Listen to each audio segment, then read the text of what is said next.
Afternoon. Today we are looking at the FIR filters lecture 6 and we are going to discuss DSP hardware or how to implement FIR filters in hardware. So FIR filters in hardware. Now in the last lecture we looked at convolution. Last lecture we looked at the final step of making your FIR filter, and that is convolution. Before we move on, please like and subscribe, and please comment any questions you may have, and I'd be happy to answer them. Now, last lecture we looked at convolution, and we found that convolving the input signal with the filter coefficients, the FIR filter coefficients, we get the filtered output. So if you have some filter coefficients, which remember that the size of our filter coefficients array is equal to our filter length, so A0, A1, A2. That's a filter length of 3. Filter length of 3. Then we have a random input signal, which could be as long as it is. It doesn't matter how long it is, but for simplicity's sake, let's just say it's 3. Just has 3 elements, so x0, x1, x2. Remember, this can go on for xn, however long. These two, the filter coefficients array and the input signal do not have to be the same length. Now, by convolving these two together, so if you convolve them, you get the filtered output.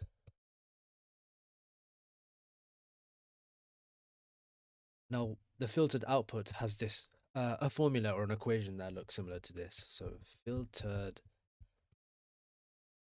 output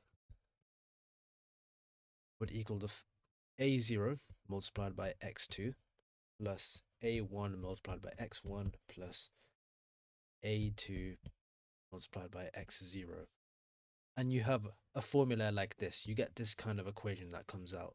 When you convolve, you're multiplying and then adding, multiplying then adding. And this is what you get, something in the form of this. Now this comes to our next point. You see there are 3 operations here. There's the plus, so let me just highlight that. There is plus, addition. There's multiplication, just imagine that's a multiplication. And then finally there is the delay. So you can see how there's x0, which is the first one, then the next one, and then the final one, the final sample. So you can see there is a delay. So this is how you implement them into a computer. You have to use addition, multiplications, and delays. That's how computers implement any mathematical functions. They use additions, multiplications, and delays. Now, computers are discrete systems, if you remember that, and you can't do things symbolically in a computer. Like, a computer doesn't understand symbolic stuff, so the only way you can do mathematics on a computer, solve equations, do any of that, is through addition, multiplication, and delays. Now, of course, this could also be subtraction. Division is a separate function of its own. So these 3 main functions, addition, multiplication, and delay, they make the fundamental blocks of implementing signal processing in a digital system. They are done by these 3 fundamental blocks. So this lecture is all about looking at those 3 fundamental blocks and finally how to implement this filtered output as a digital system. Let's look at the DSP fundamental blocks in more detail. So DSP fundamental blocks. Okay, let's go. The first main one is the adder. Adder, that's all right. Okay, now it takes 2 inputs. Takes 2 inputs and has 1 output. So it's just a simple add sign. That's what the symbol for an adder looks like. It takes input 1, and input 2, and the output is simply equal to input 1 plus 2. You also get a summation sign, so that's a summation sign, and it looks like that. Same again, 2 inputs, 1 output. Input 1 plus input 2, that's the output. Now the next one is the multiply block. Multiply. Now this simply has a single input and a single output. So input and output is input multiplied by this value k, where k is a constant. So output equals k multiplied by input, where k is any constant, can be anything. Could be 2, could be 5, could be a million. Anything you want to multiply your input by, that value is k, the constant. Okay, now the final one is the delay. So let's just draw that. Rub it out first. Get a better color. Delay.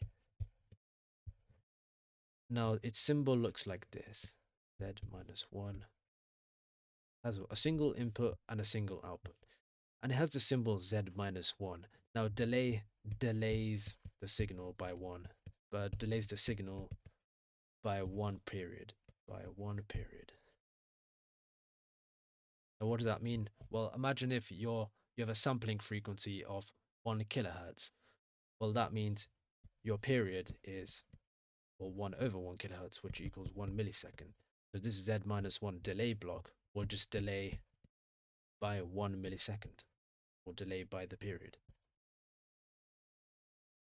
And that's it. You take an input, and the output is simply the input delayed by 1 period. That's it. So how does one take the filtered output equation, yn equals a0x2 plus a1 x1 plus a2 x0? How do we turn this mathematical equation into our symbolic circuit of adders, multipliers, delays? How do we do that? How do we turn this equation here into a bunch of adders, multipliers, and delays? Well, first we got to analyze this formula a little bit, this equation here. So if you make that a little bit bigger, yn equals a0 x2, just the same formula as the one above, a1 x1 plus a2 x0. Now we need to understand one thing. X2 is our current sample. This is the sample which is the most recent sample, you could say. So most recent sample. And this was the sample before. And this was the sample before x1. So sample before x1. So if you remember, computers, instead of using time, they use samples, so n. So we can represent all these as samples in n. So instead of x2, we can say this is n, because this is our current sample. Instead of x1, we can call this n minus 1, because this is our last sample. And then instead of x0, we can call this n minus 2. And any previous samples would be n minus whatever sample they are. So now if I rewrite this equation in terms of n, so if you have yn equals a0 multiplied by n, and we put this in square brackets, plus a1 n minus 1 plus a2 multiplied by, that's a 2, n minus 2. And this equation here is the same as that, but in sampling domain. Instead of time domain, we're just using the discrete time domain, which is n. And remember, these n's are our delays. These n shows our delays. So let me just rub out the bottom part. So if you look at the symbol of delays, the delay symbol looks like this. It's a z minus 1. So it takes an input, multiplies by z minus 1. Now what is it, z minus 1? Well, z is part of the z transform. And what the z transform is a discrete time version of the Laplace. So it's a discrete version of Laplace. Now, I wouldn't worry too much about Z transforms and Laplace because it's not too important right now. However, the only thing you need to know regarding all this is that n minus 1 would be the same as z to the power of minus 1. N minus 2 would be the same as z to the power of minus 2. N minus 3 would equal the same as z to the power of minus 3. Remember, these are our samples in time. So we can just apply this into here. So let's convert this above equation into a z transform. So that will be y of z will equal a0. So without any z, there is no delay on that. Plus a1 multiplied by z to the power of minus 1. plus A2 multiplied by Z to the power of minus 2. And that's it. That is your Z transform equation for an FIR filter with a filter length of 3. So now let's convert this into our circuit, our DSP block circuit. Now I've created more space by putting the equation at the top. Now let's convert this into our DSP blocks. Now first let's look at the equation. There is no delay here, no delay. There is one delay here. And then there is another delay here, so another one delay here. And so if you draw that as a circuit, A0 will have a simple wire because there's no delay. There will be a single delay block for the second term, Z minus 1, and then another single delay term for the third block, so Z minus 1. So if you're here, this would be sample with no delay, and if you're here, this would be sample with delay multiplied by delay minus 2, because there are two delays and they act in series. So let's remove any writing.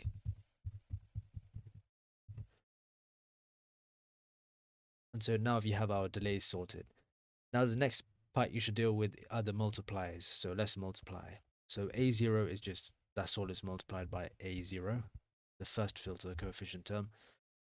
The second term we multiply by the second filter coefficient, A1. And then we multiply by the last filter coefficient, A2. And then finally we just add these up. So remember there are some adds here, another add here. So remember an add takes two inputs. And then it's one output. We do the same for the second part.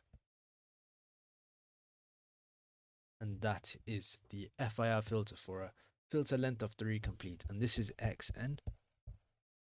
And this is YN. And that's as simple as the DSP block circuit gets for a simple FIR filter of a filter length of 3. Now imagine if your filter length was much larger, which means your FIR filter will be larger. So all you have to do is add more delay blocks in series, and that would be Z to the power of minus N, depending on however many filter length you have, filter coefficients you have. And then you would again multiply that by AN, whatever the last filter coefficient is here.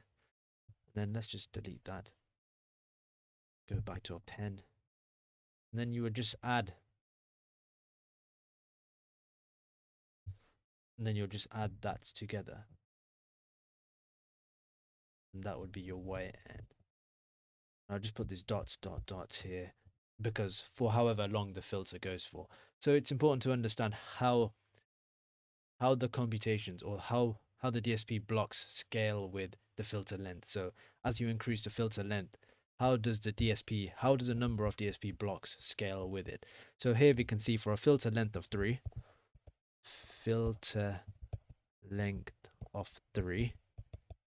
we have how many calculations have you got? So if you've got 2 delays, you got 3 multipliers,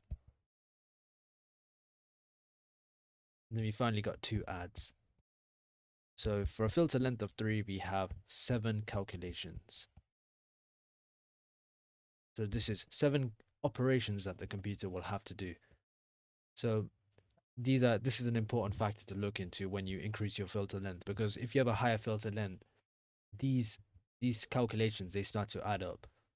Now one important point to notice is, regardless of the filter coefficients, this general circuit remains the same. So let me just write that.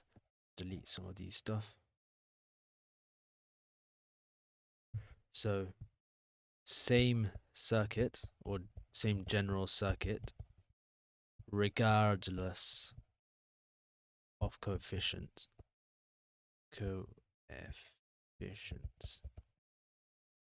So if you want to make an FIR filter that is more advanced and has many more parameters involved, then the only thing that changes are these multipliers, what the coefficients you multiply by. They're the only thing that changes. However, this general circuit here remains exactly the same. And that's the good thing with FIR filters. They're easy to design and easy to implement, because the only thing you need to find is the coefficients, and that's the hard part, is finding the coefficients. Once you want to implement it into a filter hardware, that's the easy part. You use this general circuit here. Next lecture, we will look at a summary of how to design and implement a basic FIR filter with basic parameters. Later on, we will look at more advanced parameters and how to implement those advanced parameters. Thank you. Please like and subscribe. Please comment any questions you have below and I'll be happy to answer them. Thank you. See you next time.